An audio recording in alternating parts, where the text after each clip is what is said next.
ہمیشہ زندہ رہنے کی خواہش اگرچہ صدیوں سے لا حاصل چلی آتی ہے، مگر نہ تو اس کے حصول کی شدت کم ہوئی اور نہ ہی اسے کسی اور طور کچلا جا سکا۔ عجیب تضاد ہے کہ خواہش دوام کے جال میں پھڑ پھڑاتا ہوا انسان اس حیاتیاتی برتری کو اپنے جیسے دیگر انسانوں کی موت میں تلاش کرتا ہے، ان کی زندگی میں نہیں۔ یوں طاقت کا تصور تو وجود میں آتا ہے، مگر یہ ظاہری طاقت تمام تر وسائل پر غلبہ پانے اور بلا شرکت غیر حکمرانیوں کے باوجود موت کو شکست دینے پر قدرت نہیں رکھتی۔ حاکمیت کی سبھی علامتوں اور بے پناہ دولت کے انباروں کے ساتھ دفن ہو کر بھی دیکھا گیا، مگر اس عمل سے فرعین مصر کی ممیاں تو عجائب گھروں کی زینت بن سکیں، دریائے نیل کا کنارہ ان کے گھوڑوں کے سموں کی لرزش سے محروم ہی چلا آتا ہے۔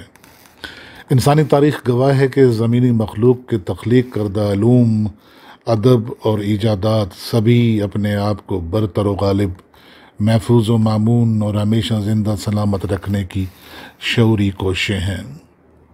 انسان کا مافوق الفطرت اجسام سے خوف بھی دراصل ہمیشگی کی آرزو پر استوار ہے، جو اپنی ارتقائی صورت میں مابعد الطبیعت رجحانات کی بنیاد بنا۔ اپنے آپ کو اپنی بنیادی صورت میں باقی نہ رکھ پانا ہر نوع کے جانداروں کی ناکامی قرار پایا تو انسان سمیت سبھی مخلوق نے اپنی جبلت ثانی یعنی اپنی نسل کی بقا ہی کو مطلوبہ دوام سے تعبیر کیا اور سلسلہ تولید کے تسلسل پر اکتفا کر لیا۔ مگر اس میں بھی دوام کہاں تھا؟ شکم مادر سے تولد اور تولد سے مزید پرورش پانے کے عمل میں بھی موت کئی صورتوں میں درپیش چلی آتی رہی ہے۔ جان لیوا حادثات، ارضی و سماوی آفات، خون آشام جنگیں اور ہلاکت خیز وبائیں سبھی زندگی کو موت سے دوچار کرنے کے لیے ہمہ وقت حرکت میں، ہر گھڑی تیار۔ لیکن ہر بار موت سے شکست کھانے کے باوجود انسان نے موت سے پنجہ آزمائی ترک نہیں کی اور مختلف کاوشوں سے اپنی طبعی عمر میں اضافے کے جتن جاری رکھے۔ ترقی یافتہ ممالک میں اوسط عمر 80 سال سے اوپر چلی گئی ہے۔ 2014 کے اعداد و شمار کے مطابق امریکی ریاست نیو جرسی میں انسانی اوسط عمر 89.4 برس رہی، جو 1900 میں 46.3 اور 1998 میں 73.8 برس رہی تھی۔ ہزاروں برس پر محیط جد و جہد نے انسان کو اس قابل ضرور بنا دیا کہ اب تک فاتح چلے آتی موت کو کچھ عرصہ مزید زندگی سے دور رکھ سکے۔ آب حیات نہ مل سکا تو نہ سہی، عرصہ حیات تو بڑھ گیا۔ ایک اندازے کے مطابق اس صدی کے خاتمے پر اوسط انسانی عمر تقریباً 100 برس اور سن 3000 کے لگ بھگ 380 برس سے زیادہ ہو چکی ہوگی۔ یعنی 1000 سال بعد اگر بلوغت کی عمر یوں ہی 15 برس کے دائرے میں رہی تو ایک عام انسان اپنی 10 سے 12 نسلوں کے ساتھ جیتا ہوا ملا کرے گا۔ یہاں یہ سوال بھی تھا کہ ایسی زندگی سماجی طور پر کس نوعیت کے چیلنجز کا سامنا کر پائے گی کہ جس میں نہ صرف پوتے پوتیاں بلکہ ان کے پوتے پوتیاں اور ان کے بھی پوتے پوتیاں کسی بھی شخص کے سامنے موجود ہوں گے۔ کیا مصرف ہوگا ایسی زندگی کا جو موت کی شکست سے نہیں بلکہ موت کی تاخیر سے اپنا وجود برقرار رکھے ہوئے ہو؟ یہاں مسئلہ یہ بھی ہوگا کہ ہم ایک صحت مند جسم تشکیل دے کر زندگی کا عرصہ تو بڑھائے جا رہے ہیں، مگر کیا اس عہد کے لوگ ایک ایسا ذہن بھی رکھتے ہوں گے کہ جو اس وقت کے معاشرے کے لیے فعال اور مثبت رویوں کا حامل ہو؟ دیکھا یہ گیا ہے کہ ایک بوڑھی ہوتی ہوئی نسل ہمیشہ نہیں تو عمومی طور پر اپنے سے بعد کی نسل کے ساتھ تعصبات سے آلودہ مخالفانہ حربوں پر ادھار کھائے رہتی ہے۔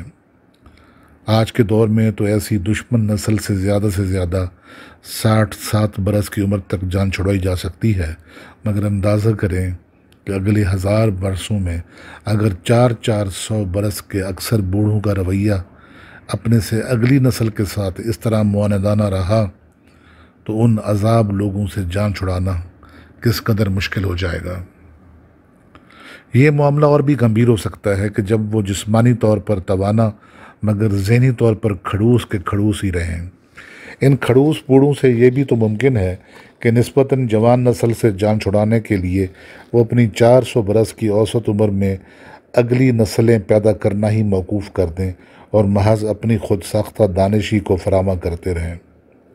وہ اپنی مانع تولید پالیسی کی حمایت میں یہ منطق بھی تو پیش کر سکتے ہیں کہ اس وقت کی سوسائٹی کو محض اجسام پر مشتمل افرادی قوت کی نہیں بلکہ زیادہ سے زیادہ تجربہ کار لوگوں کی ضرورت ہے، چاہے ان کی ذہنی استعداد کچھ بھی ہو، اور بے شک ان کے ذہن اس فطری دانش سے محروم ہی رہیں کہ جو نسلی ارتقاء کے نتیجے میں وجود میں آتی ہے۔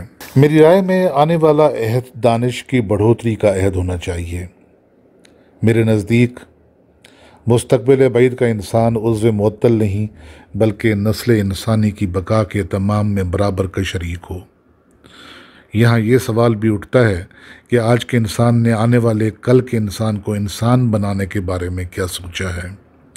کیا دنیا کو اپنی طویل زندگی سے بیزار بوڑھے جسم درکار ہیں یا چلتے پھرتے دماغ؟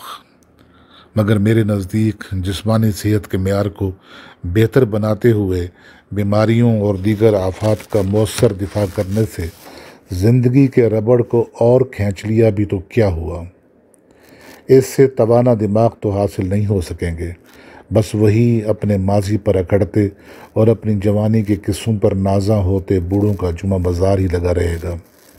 اگر ایسا ہے تو ہماری آج کی سوسائٹی میں بھی ایسے ہائی فائی ریٹائر بوڑھوں کی کمی نہیں جو کسی پارک میں برسک واک کرتے ہوئے آج بھی اپنے گزرے ہوئے کل پر یہ کہہ کر اتراتے رہتے ہیں کہ جب میں ڈپٹی کمشنر جیلم تھا تو یوں کر دیا اور جب میں کمشنر باولپور تھا تو وہ کر دیا۔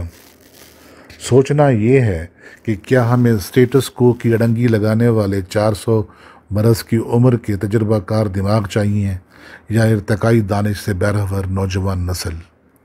میں تو یہی کہوں گا کہ ہمیں دونوں چاہیے۔ ایک متوازن معاشرت میں کس عمر کے افراد کا تناسب کیا ہو، اس کا اہتمام خود بخود ہوتا رہتا ہے، اور اگر نہ بھی ہو تو اپنی اگلی 10-12 نسلیں دیکھنے والے یہ کھڑوس 4 صدیاں بتانے کے عمل میں کم از کم اتنا زندگی گزارنا تو سیکھ ہی لیں گے کہ اپنے سے بعد کی نسلوں کو ساتھ بلا کسی جنریشن گیپ کے کس طرح رہنا ہے۔